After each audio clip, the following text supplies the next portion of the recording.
All right, this is going to be a quick one. Ladies and gentlemen, welcome to episode number 15 of The Sauce. Tyler Dell alongside Andrew McCarr. We cannot thank you enough for spending part of your very uneventful Hockey Thursday with us today. If you're not following us on Facebook, YouTube, following our videos on YouTube through the Eastern Observer, most importantly, the TikTok page, start doing that, or I'm going to have Tom Wilson DDT you. Damn. Andrew, how are we doing today? What an intro. Happy Friday, Junior. We almost made it. We're doing good. Yeah, we're doing good. Content, not so much. There is not a ton going on.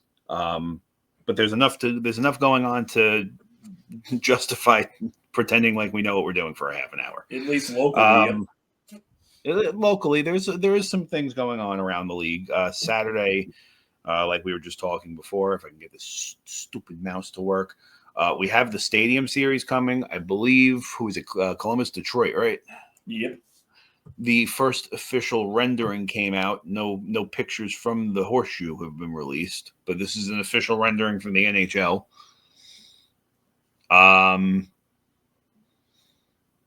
Simple, yet perfect, in my opinion. I like it.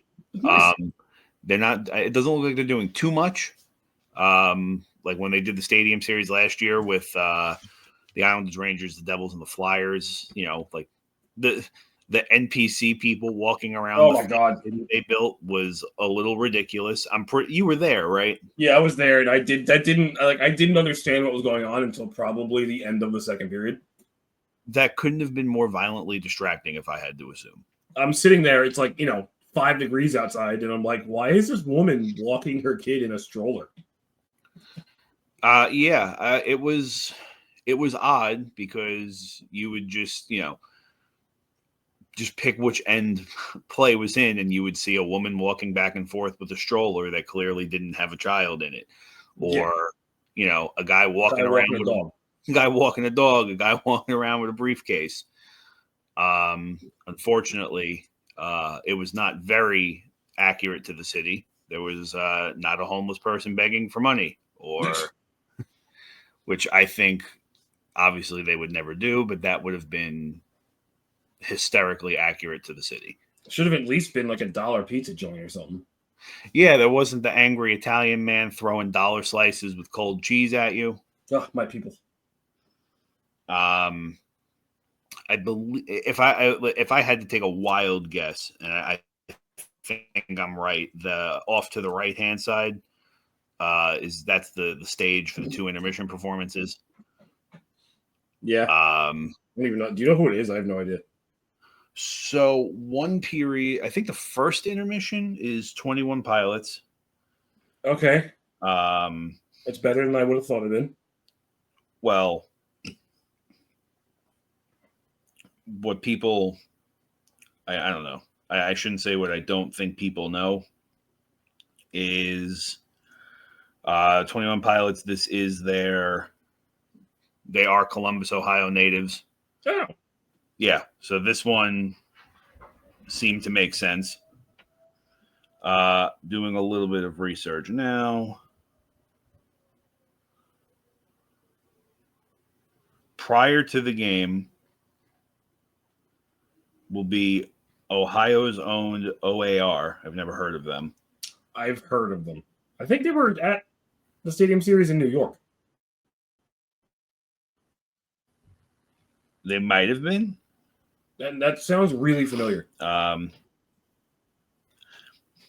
don't think there is a second intermission performance because it's just all highlighting how 21 Pilots is doing the first intermission.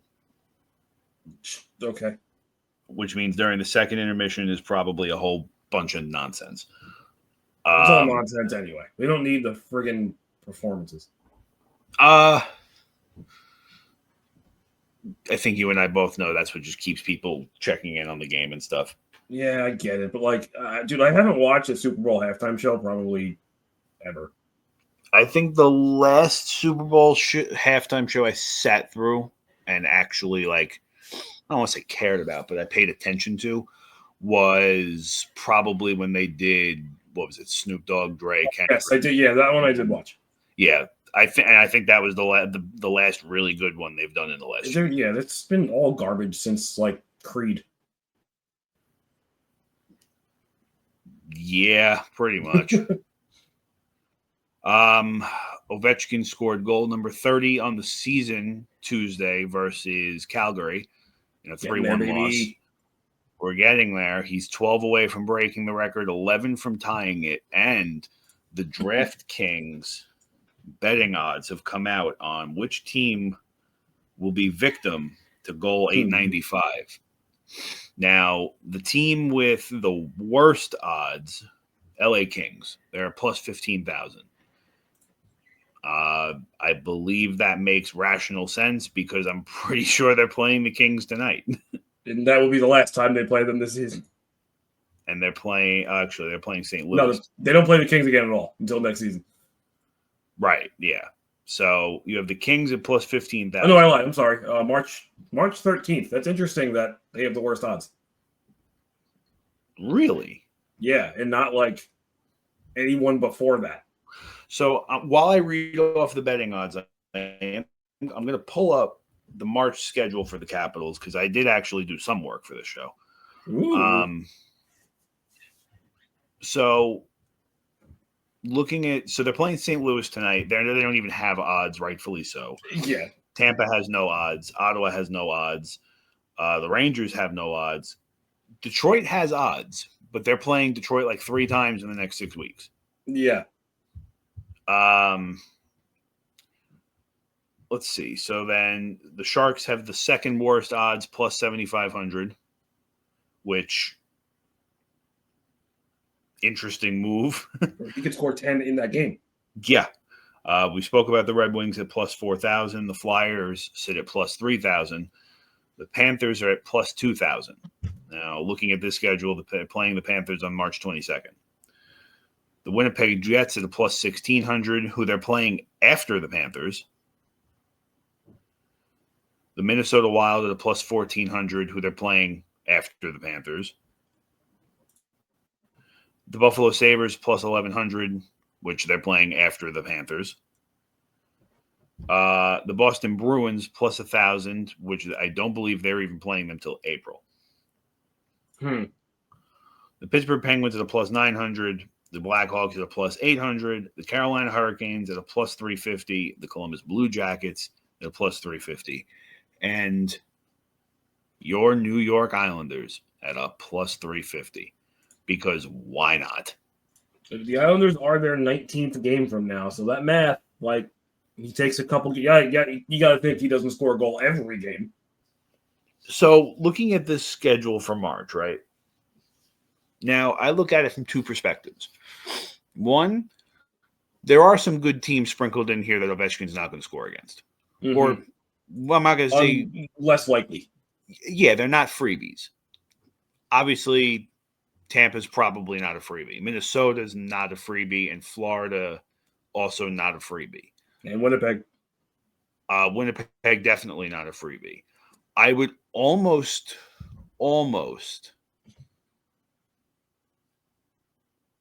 say that the Rangers aren't a freebie just because of the goalie, not the team itself. Yeah, that's the only reason. But now there's also Ovechkin math. So he needs 12 goals to break the record, like I said, including tonight. 7, 8, 9, 10. Including tonight, if he was to score a goal per game, right? He would tie the record against Philly. Interesting.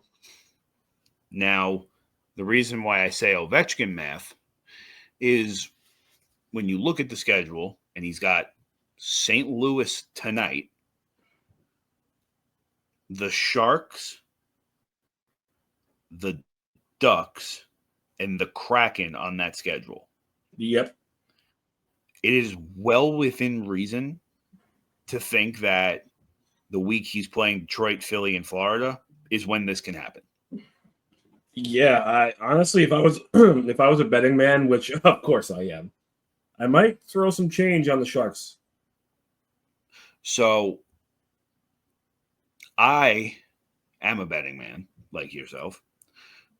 I threw with the betting odds $10 to win $310 that he breaks the record against Philly. Yeah, I like it.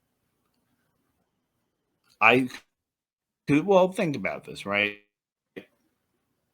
Even if let's pretend tonight doesn't exist, he doesn't score tonight. He still has 10 games in March to get to, Philly's the 10th March game. Yeah. Okay. So to say that between the Kraken, the Ducks, and the Kings, and I'm going to kind of blanket the Flyers into that too, that he's not going to score one or more against at least one of those teams. Yeah. You know what I mean? And as this season rolls on, as we go day by day now, they're just going to keep feeding him more and feeding him and feeding him. I mean, he's had at least 4 shots at bare minimum over his last 4 games. Oh, listen, he's going to get fed every empty netter. Which I'll be honest with you, I kind of wish they weren't doing the empty netter. Yeah, you are. If his we know him. His breaking goal is not going to be an empty netter. No, I genuinely think if he's looking at an empty net, he's going to pass it up. No, I don't think he would even let that happen.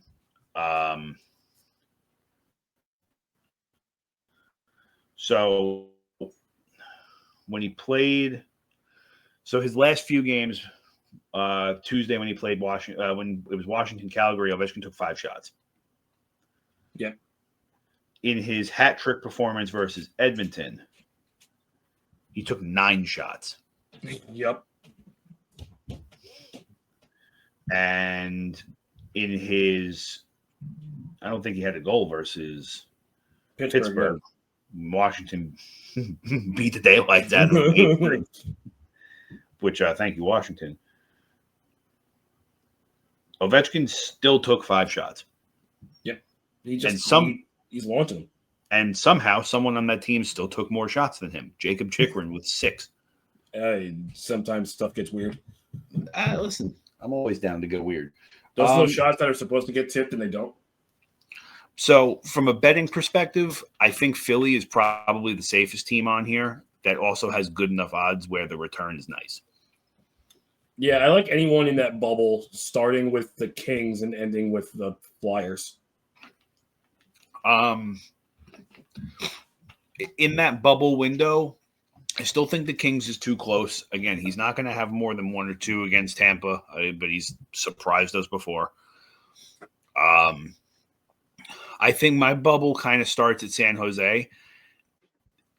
It ends at Florida, not because I think Florida is just going to give it to him, but Detroit, Philly, and Florida. And listen, San Jose is just San Jose. Let's just get that out of the way now. Yeah. Detroit, Philly, and Florida. If you look at Ovechkin's career numbers, he beats the life out of those 3 teams. Yes, he does. So, yeah, I think I'm going to pull it up. Let me see, because I saw it the other day. I think the team just for clarity too. While I agree that LA is too close, passing up plus 15,000 odds when they're in that bubble, I'm taking it. Even for $1, you can't not throw something. Yeah, come on. So career-wise,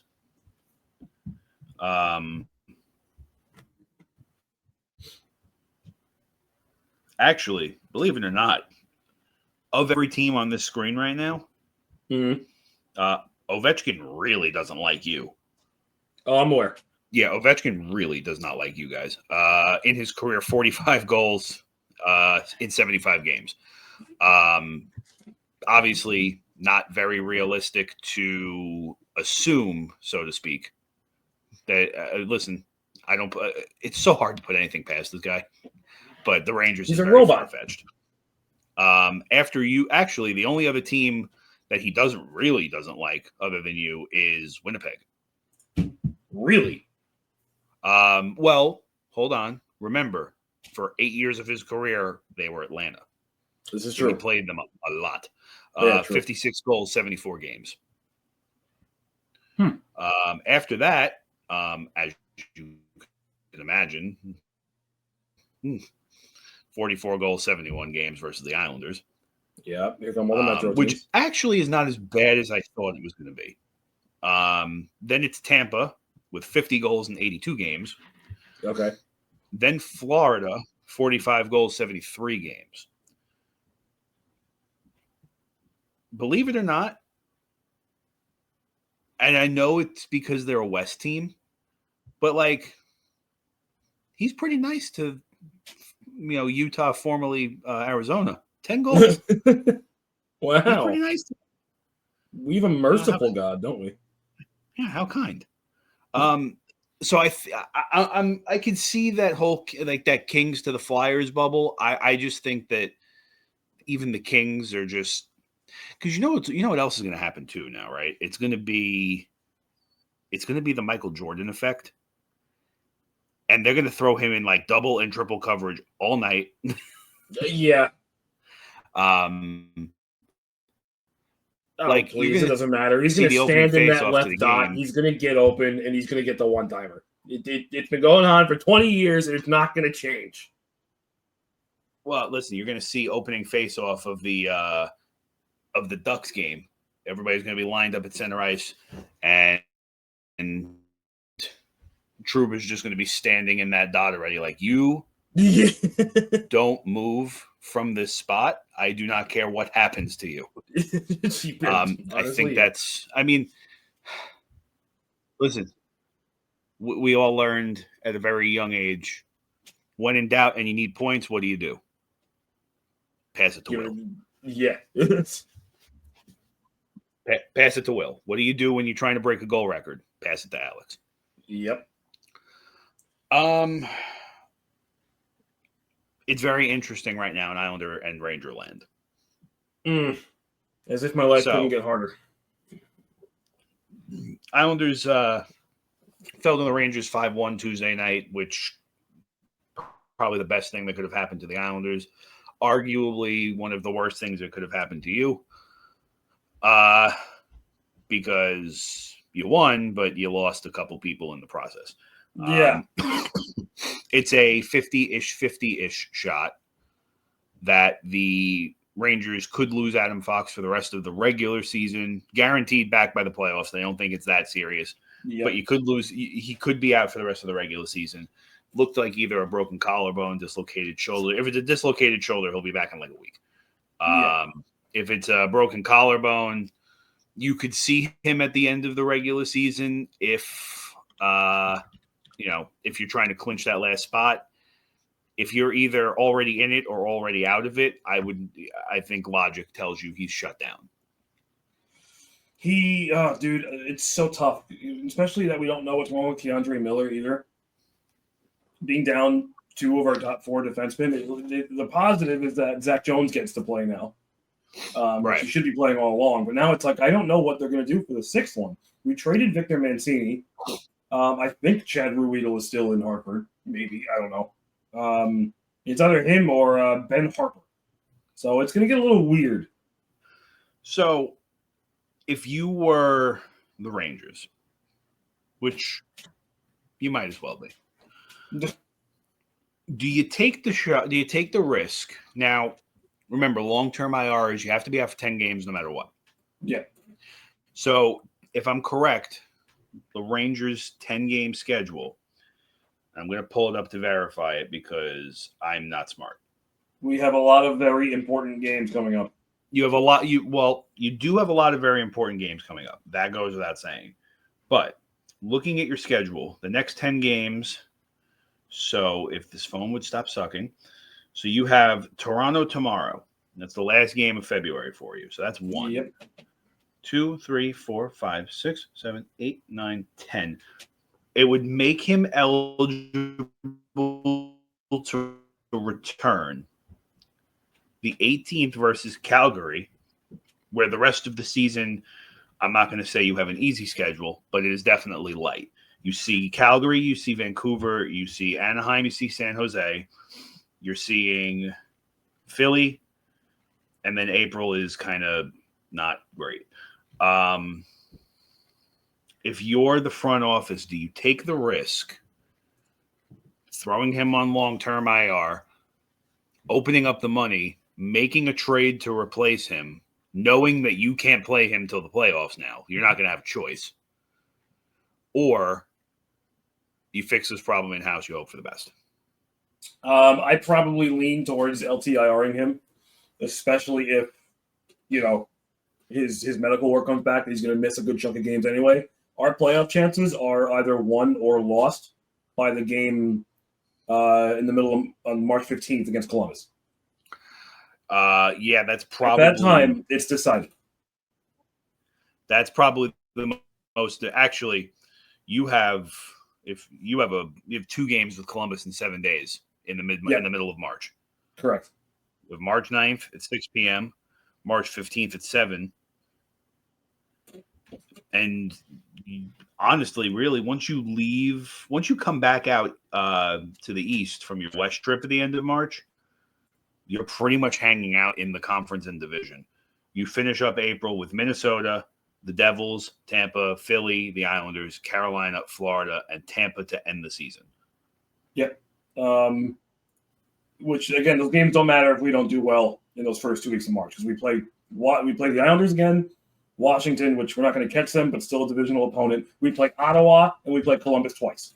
Those are all must-win games. So some good things for you. You're catching Nashville in the second game of back-to-back. Yeah.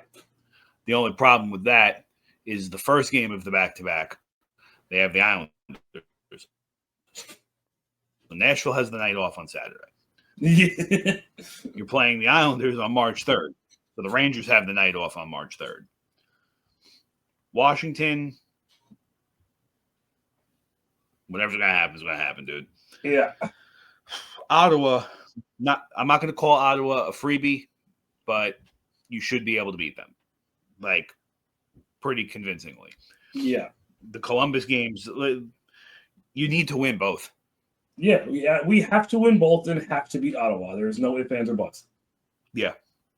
And putting him on LTIR gives us the cap room to replace him. And the other half of that scares me is now, let's just say hypothetically Keandre Miller is out 2 weeks. That's going to affect us being able to trade Ryan Lindgren. Because then it's like, oh, we're down 3 defensemen. So we not only do we have to replace Adam Fox, we have to be able to deal with trading Ryan Lindgren, because being forced to keep him would be awful. Yeah. No, I don't disagree with you. I think the Fox to the long-term IR thing is a little bit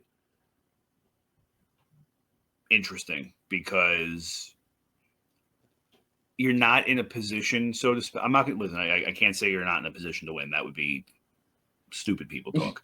But you're not in a position where playoffs are a guarantee. So to make a trade for a guy that you know could very well be playing in a month, and then now you have to figure out you can't trade one of them, the deadline will have come and gone. Yeah. So I don't know what the I don't know what the right answer is. Again, it really depends on the extent of his injury. If let's just say hypothetically all he did was dislocate his shoulder and he's out 3 games, don't LTIR it. But if he's going to be out a week plus, just do it. So good news for you. Scrolling through the Twitter, and I will never not call it Twitter. Keandre Miller practiced today. That's good. In a full contact jersey. Okay. On the second power play. Expected to play tomorrow. Thank God. That's huge. If he plays tomorrow, he's going to be with Will Borgen Sure. The lines from your practice this morning were Miller and Borgen, Lindgren, and the Vaseline guy, whatever his name is. Vakanainen. Yeah, that guy. Zach Jones and Braden Schneider. I love the Jones-Schneider combo. Love that. Zach Jones and Keandre Miller were practicing on the second power play unit.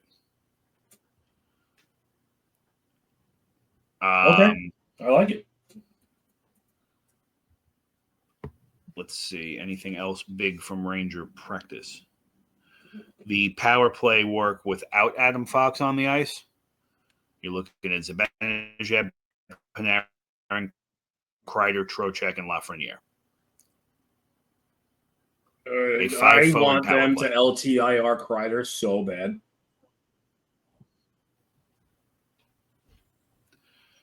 Yeah. And your power There's play something two wrong with him.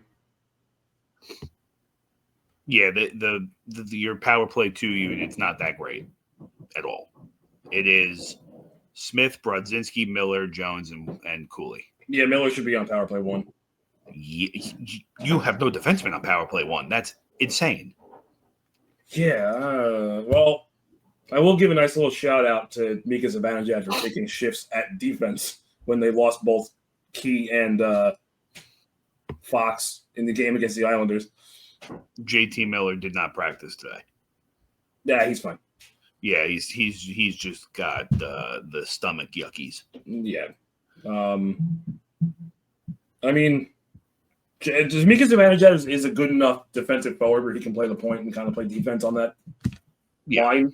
But I still would throw Zach Jones in there. Zach Jones, I don't understand what's going on in Rangerland because, like, Zach Jones is really good. He's a really good offensive defenseman, and they just don't play him and don't use him. So, moving into our favorite segment of the day is the comedy hour. So I have some quotes for some Islanders to read. I'm so ready. Okay. So after the loss to the Rangers 5-1 on Tuesday, naturally, players were asked about the deadline, if they think that game is going to impact the locker room or not. Of course. So the first one, and quote, honestly, I don't think anyone in here is really thinking about it. At least I'm not. And that's from Adam Pelech. Now, this dead air right here is where you're going to put the stupid idiot video. Another quote from Ryan Pollock. Quote, obviously, you know the situation and you know it's coming, but I don't think it's an issue in our locker room.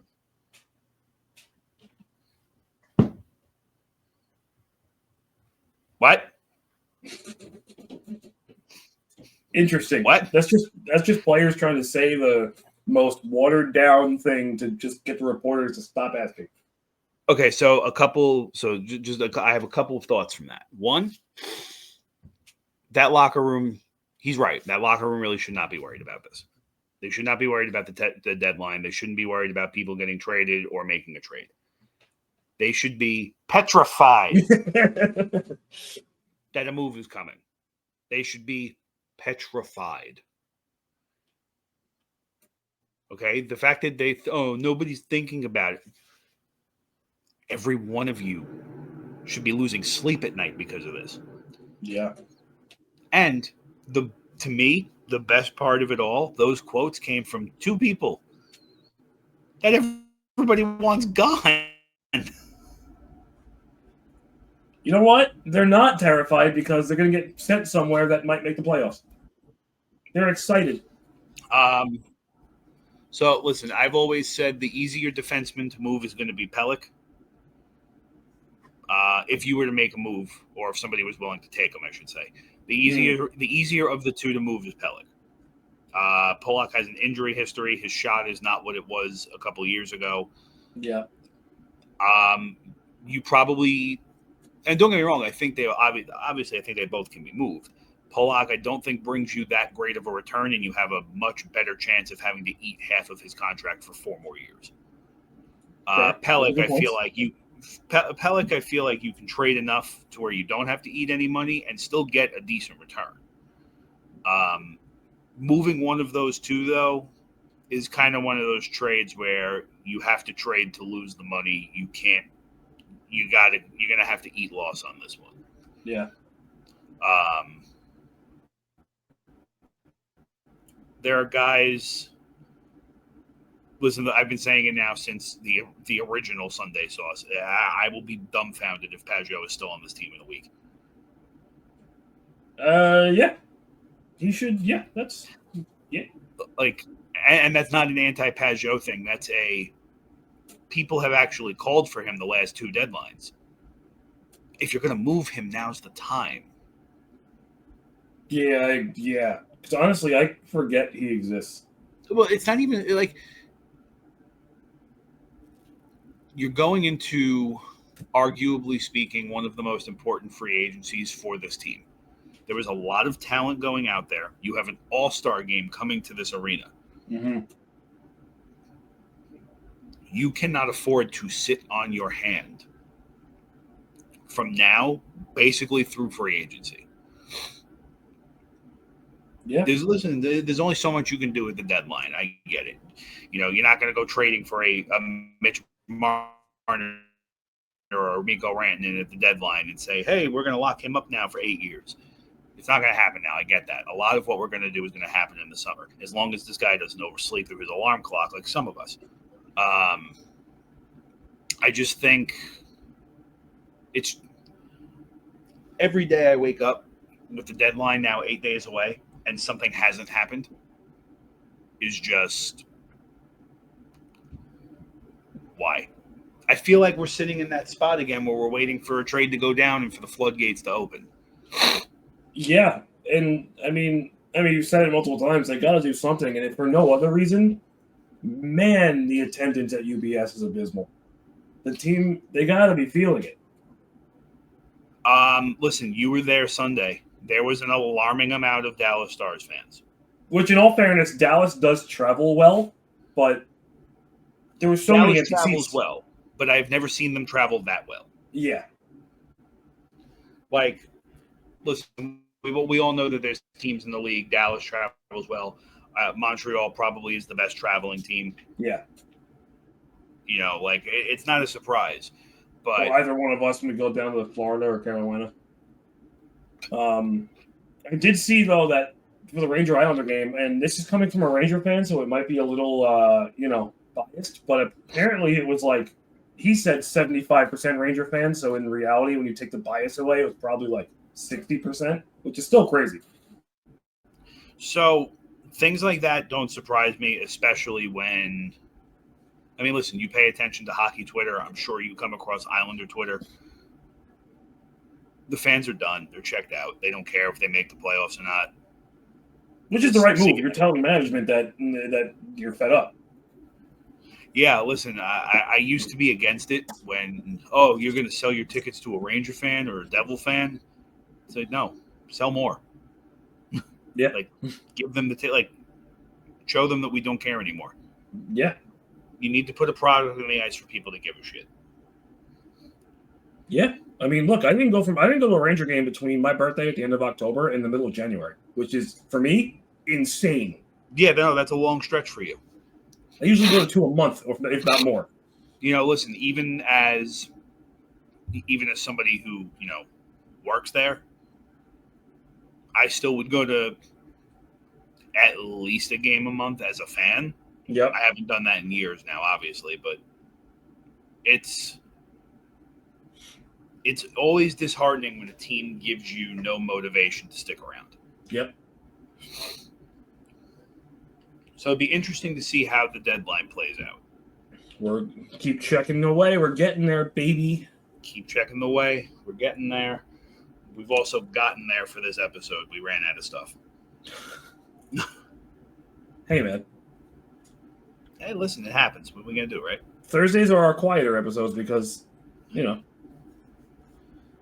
the league it's time for us to just hang out. Well, the league also hates us. Well. Yeah, listen, we'll definitely come up with some stuff for next week with the trade deadline. I'm sure I would really hope by Tuesday we have some trades in our pocket. This weekend it's got to be a couple minimum. I think this weekend's going to be a bloodbath when it comes to trades. Yeah. But yeah, listen, we'll see. Perhaps we do something a little bit different next week for the deadline. And hey, Elimination Chamber this weekend. It's sad when I have to sit here and plan. Like, all right, the guy is playing to 12:30, which means the game will be over by 3, which means I'll make it home just in time for the kickoff. I am far more excited for the Elimination Chamber kickoff show than I am for the Islander game. And that's kind of disappointing to have to say. Hey, man, it is what it is. Listen, sometimes it be like that. It do be. It do be like that sometimes.